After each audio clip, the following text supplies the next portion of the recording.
Mais je pense qu'ils ont besoin de moins de force physique et ce qu'il y a de besoin, c'est avoir une bonne tête sur les épaules pour gérer, pour conduire l'exploitation et ça va très bien le faire. Voilà.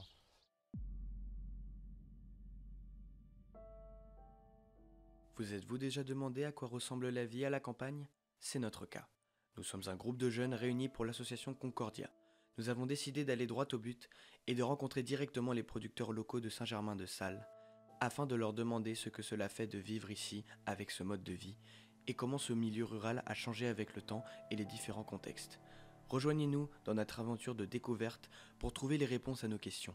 Écoutons leurs histoires et la voix de la nature, car la nature est notre force. Alors, je m'appelle Guillaume Ray, j'ai 29 ans et je suis agriculteur depuis 6 ans. Et je me suis installé ici il y a 4 ans et j'ai monté le magasin de transformation c'était début d'année, au mois d'avril cette année. Donc moi je suis Marion, je suis sa compagne. Je travaille à côté, je suis enseignante et puis sur mon temps libre, j'apporte mon aide à Guillaume. Oui, alors je me présente, donc Bouillard Frédéric, agriculteur céréalier sur la commune de Saint-Germain-de-Salles. Mon parcours, fils d'agriculteur, toujours issu du milieu agricole, j'ai fait des études agricoles et puis installé depuis 2 ans. Voilà. Que dire de mieux? À vous les questions. Donc Robert Bufferne, j'ai 61 ans. Je suis exploitant agricole depuis les années 80. Alors, notre parcours et notre nom, c'est Kickert Jean, Kickert Flo, dit papa et maman pour les intimes. Hein, voilà. Et nous sommes tous les deux, nous avons une exploitation, une toute petite exploitation horticole maraîchère. Et nous essayons de faire des légumes et de les vendre à nos voisins. C'est le but, c'est de rester dans une économie locale.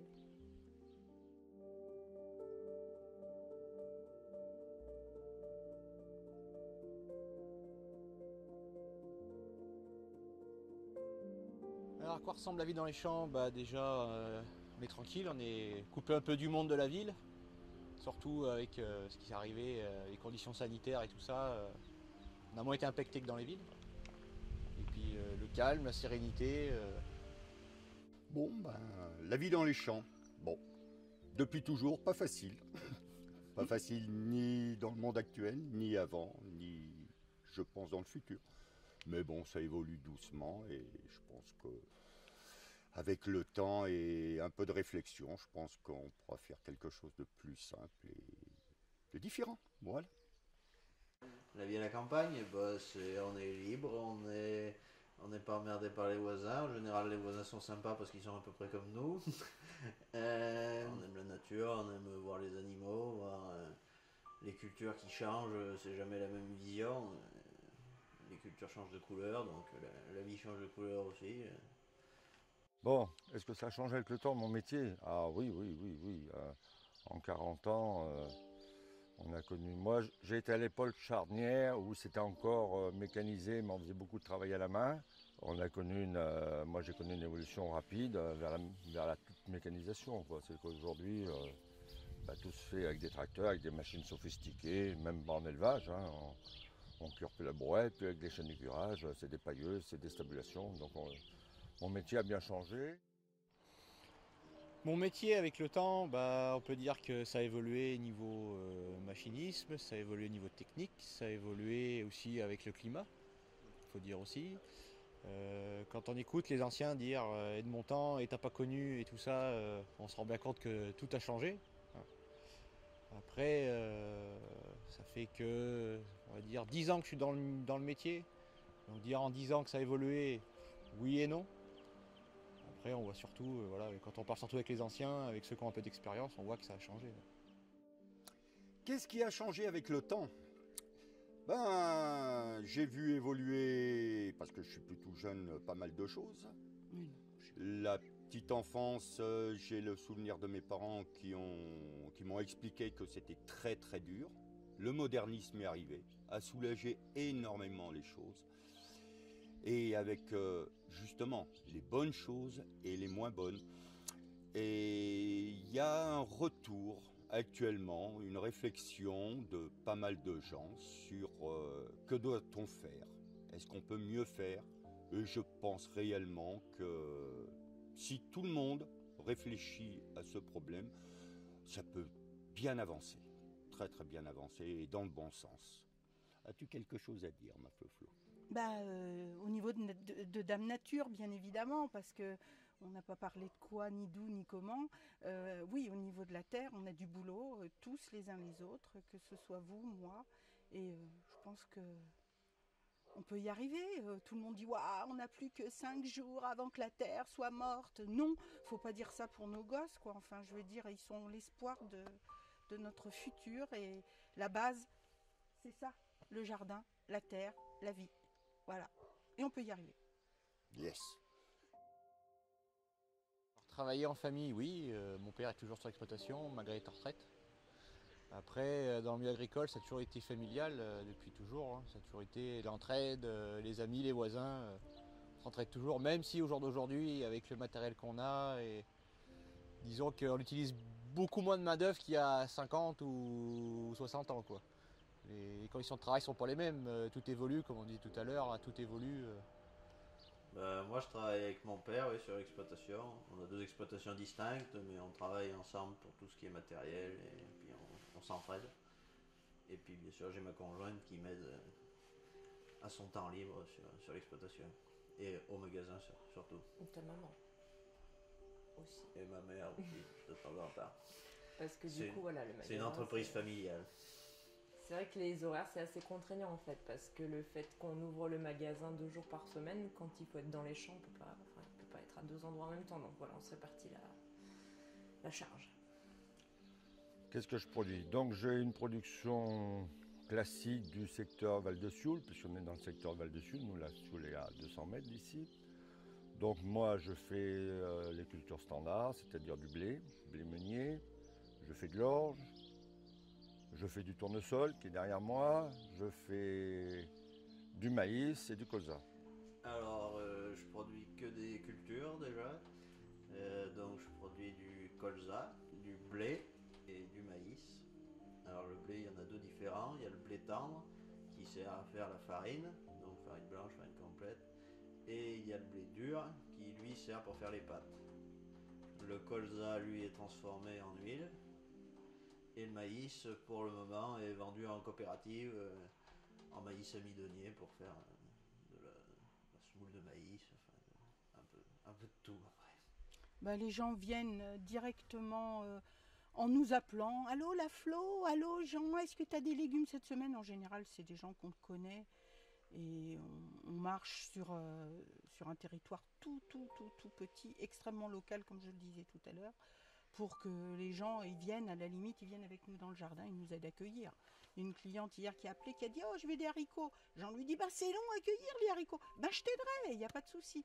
Donc c'est très cocon, c'est très familial. On fait même pas de marché parce qu'on n'a pas assez de production.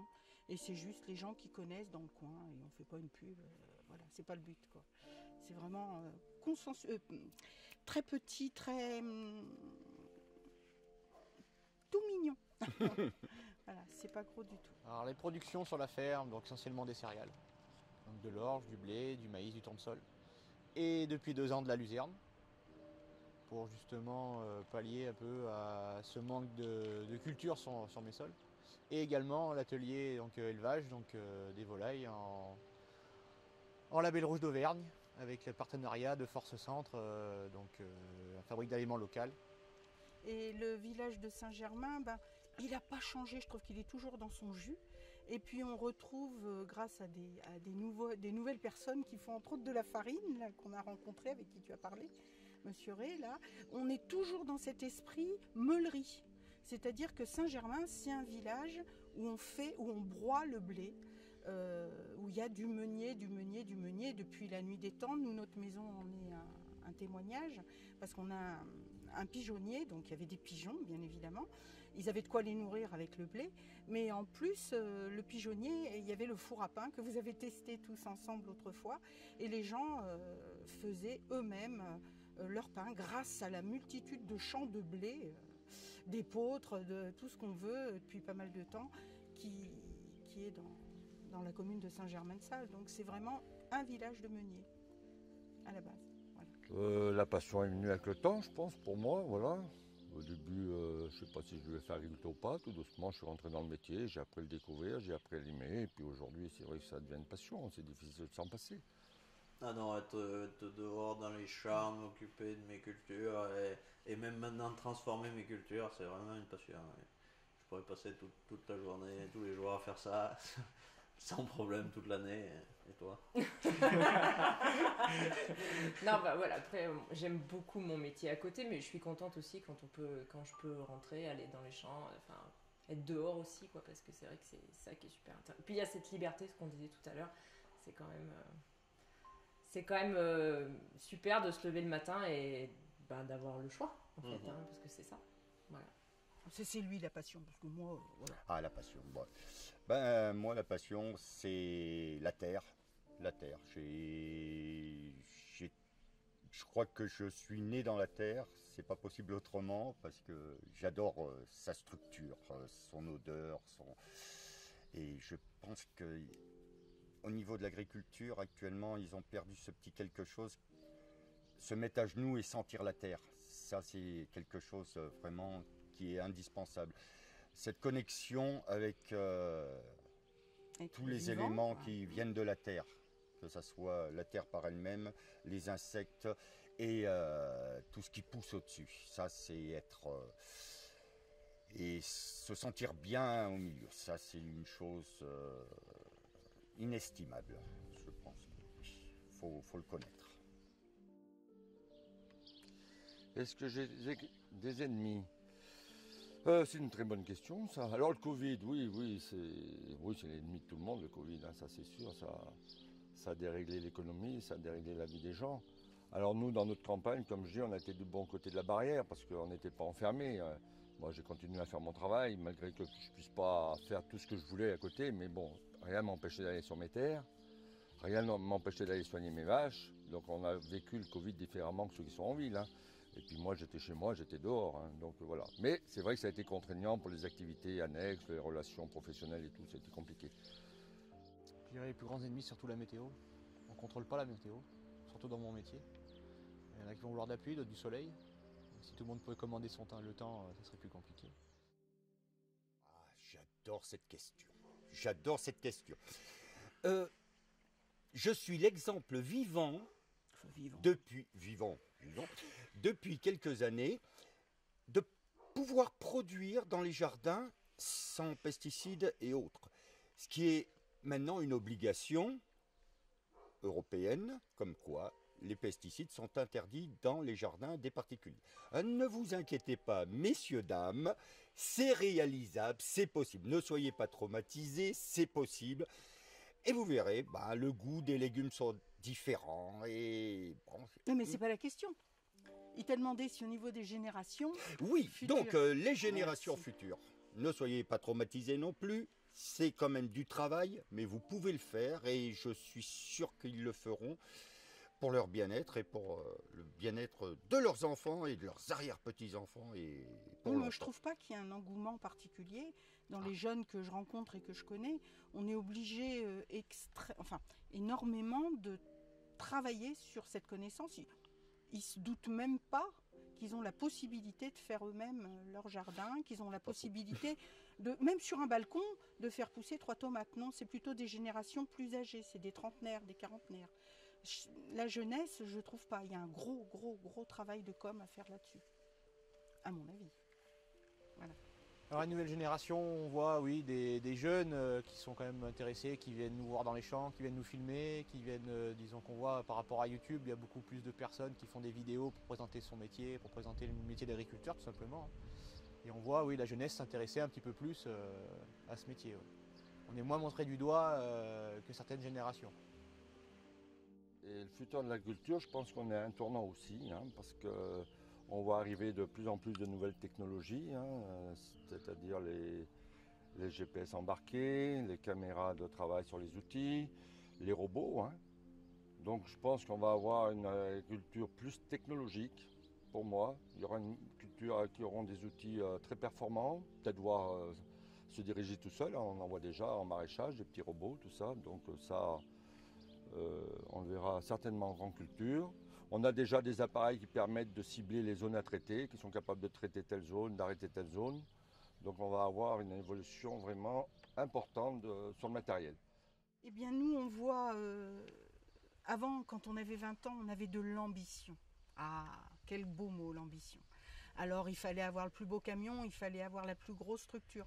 Non, je pense qu'en vieillissant, on prend de l'humilité et on se dit, on va vendre ce dont on a besoin pour vivre. Mais le but, c'est pas d'avoir, pour nous, hein, après, chacun fait ce qu'il veut.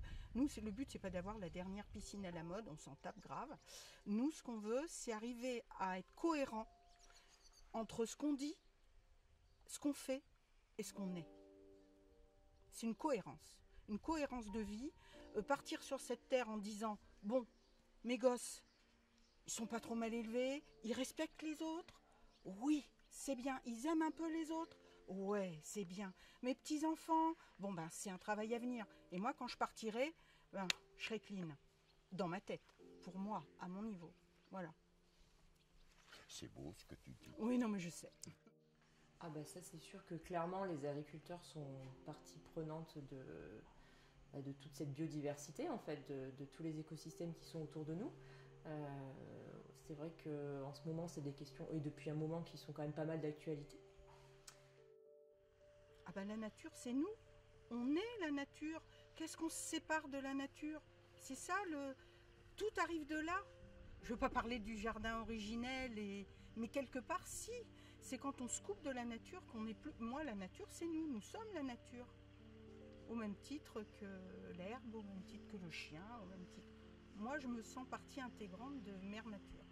Voilà, oui. C'est ça pour moi. Si on détruit la nature, on se détruit, tout simplement. Et si on fait disparaître la nature, on disparaîtra avec elle. Oh, elle ne disparaîtra pas dès qu'on sera plus là. La nature, elle va reprendre le dessus, elle. Hein. Oui. C'est nous qui sommes plus à plaindre, à mon avis. Elle est forte, elle est là. Bon, alors. Immuable.